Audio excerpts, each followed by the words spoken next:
10 days, 5 different nationalities, and one country that feels like it's been plucked straight out of a fantasy novel. We are currently on the penultimate day of our motorcycle expedition through Bhutan, and today is easily the most anticipated part of the trip. We're leaving the incredible Phobjikha Valley behind us to hunt down a secret 400-year-old farmhouse. This place is legendary. It's where the high-ranking monks and the biggest celebrities come for the most authentic meal in the country, and today they're opening their doors to our group of rowdy motorcyclists. Strap in, because you haven't seen food cooked like this before.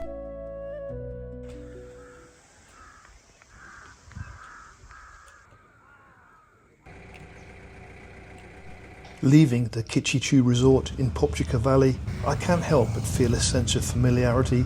It honestly reminds me of home in the UK. It feels just like Dartmoor, cold, wet, rugged and uniquely special. It was here that I learned about the incredible wildlife roaming these parts: wild bears, leopards and even Bengal tigers. Knowing that was right where we were camping a couple of nights ago, this was unnerving to say the least. In many ways, this country feels like something straight out of Avatar the movie. It's a place where people live in true harmony with nature, doing everything in their power to protect it. It truly is a unique country and a shining example to the rest of the world, the only carbon negative nation on the planet. Up ahead, I've got a truck full of labourers staring right at me like I've got two heads. But after 20 years of living in Thailand, I've learned one golden rule: just smile and wave. It goes a long way towards breaking the ice. And well, the proof is in the pudding. Let's see.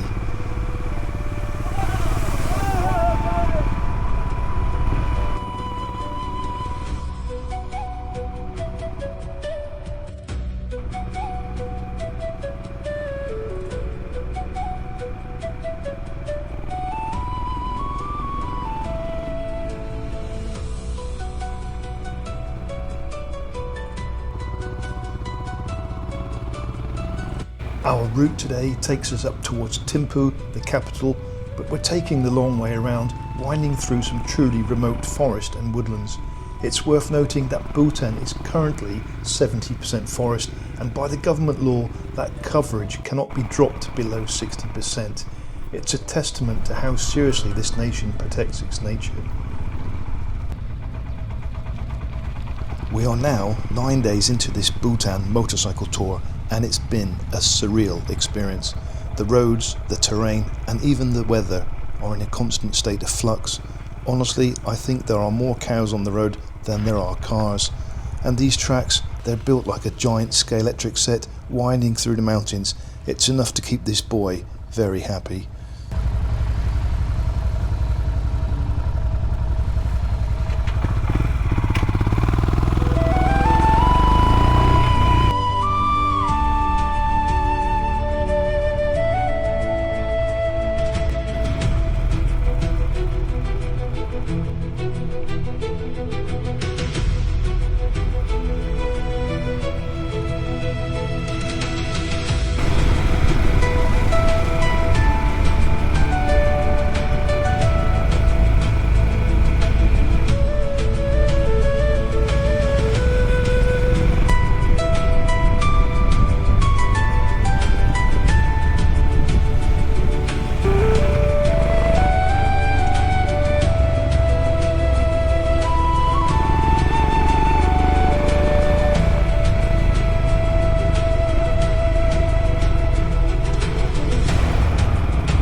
On our way, we passed the Wangdue Phodrang Dzong, just one of many stunning fortresses dotted across this beautiful country. This is where our tour leader set up a challenge for us for the day, and now it's a challenge for you too. On this cliff, there's a Buddha's face. If you can find it, I'm going to get you a beer. Needless to say, none of us could spot it, even though I knew it had to be somewhere near those prayer flags. But that's the thing about this place, the legends are often hidden in plain sight. With no luck on our side, we climbed back on the bikes and continued our ride toward Thimphu.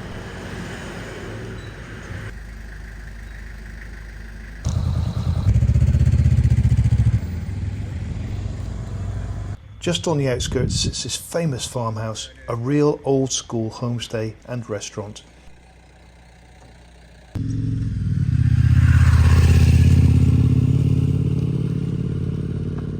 It's incredibly remote and rich in history, but thanks to the power of Facebook, Instagram and a few viral selfies, it isn't exactly the hidden secret it once was.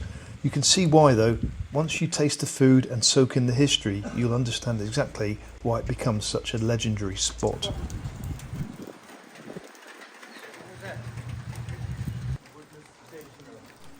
After a long day of winding mountain roads, walking into a place that smells this good is the ultimate reward.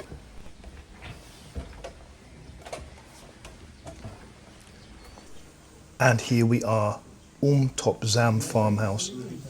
Is actually a traditional Bhutanese title for respect of the lady of the house, and Zam herself is nothing short of a local legend. This isn't just a restaurant, it's a living piece of history surrounded by these stunning terraced rice fields. Inside, it actually houses its own private antique museum. They are still brewing traditional Ara rice wine and cooking feast in massive ancient pots over open wood fires, exactly the way it's been done for generations. I'll be honest with you, I've never been the biggest fan of eating vegetables, but here in Bhutan you really don't have much choice. The good news, everything they serve is 100% organic, completely chemical free and actually tastes absolutely fantastic. And as for those potatoes from Phobjikha Valley, they are legendary.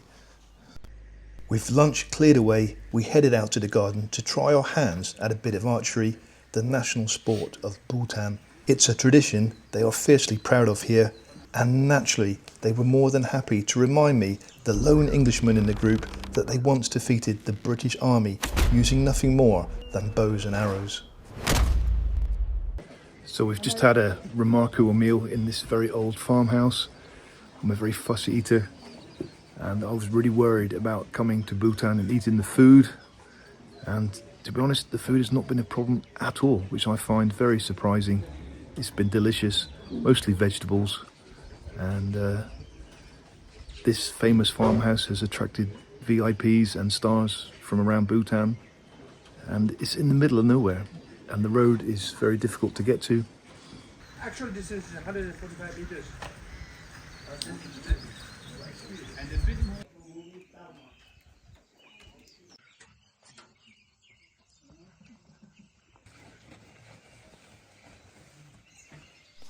And with that, it's time to point the wheels towards Thimphu and hand back the keys. Today marks our final day of riding, but it certainly isn't the end of our tour. Tonight we're being treated to some traditional Bhutanese song and dance to celebrate the journey. And tomorrow we head out on foot to tackle the legendary Tiger's Nest. What an absolutely exceptional motorcycle tour this has been. Make sure you hit subscribe and join me in the next video where you can watch me get very quickly out of breath on that epic trek up the mountain. I've underestimated the altitude and I've forgotten my age.